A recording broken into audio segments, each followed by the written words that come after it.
ঈদের আগে জমজমাট বেচা কেনায় মুখর চট্টগ্রামের ছোট বড় সব শপিং মল। তবে বরাবরের মতো সাধারণ মানুষের প্রধান আকর্ষণ রিয়াজউদ্দিন বাজার ও আভিজাত্যের প্রতীক নিউ মার্কেট এলাকা। সাধ্যের মধ্যে সেরা পণ্যটি খুঁজে নিতে এক মার্কেট থেকে অন্য মার্কেটে ছুটছেন ক্রেতারা। চট্টগ্রাম থেকে আরও জানাচ্ছেন রুকন উদ্দিন। ক্যালেন্ডারের পাতায় ঈদের দিন যতই ঘনিয়ে আসছে, চট্টগ্রামের বিপণী বিতানগুলোতে ততই বাড়ছে কেনাকাটার ধুম। বন্দরনগরীর আভিজাত্য আর ঐতিহ্যের মিশেল নিউ মার্কেট এবং রিয়াজউদ্দিন বাজারে এখন তিল ধারণের ঠাঁই নেই। সাধ্যের মধ্যে কেনাকাটা সারতে ক্রেতাদের অন্যতম গন্তব্য চট্টগ্রামের রিয়াজউদ্দিন বাজার। অন্যদিকে একটু নিরিবিলি আর আভিজাত্যের খোঁজে গন্তব্য নিউ মার্কেট। এই দুই মার্কেটের নতুন কালেকশনে মুগ্ধ হলেও দাম নিয়ে মিশ্র প্রতিক্রিয়া ক্রেতাদের।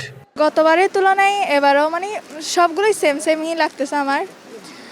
হয়তো কাপড়ের একটু দাম বাড়ছে, বাজেটের বাইরে এখন ধরতে গেলে সব জিনিসই কি গত বছর থেকে এবার একটু বেশি হলো, মোটামুটি কেনার মতো আর কি। মার্কেট মোটামুটি ঠিক আছে, শান্ত, সবাই কেনাকাটা করছে। ঈদের জন্য সময়ও প্রায় শেষ, পরিবারের সবার জন্য কেনাকাটা করছি।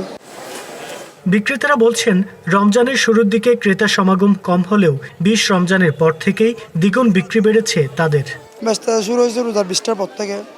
রহমত এখন ভালো আছে, আমরা ব্যবসা ভালো হচ্ছে আমাদের।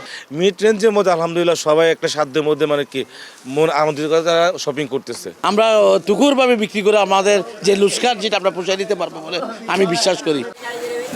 যানজট আর গরম উপেক্ষা করেই প্রিয়জনের মুখে হাসি ফোটাতে এক মার্কেট থেকে অন্য মার্কেটে ছুটছেন বাণিজ্যনগরের বাসিন্দারা।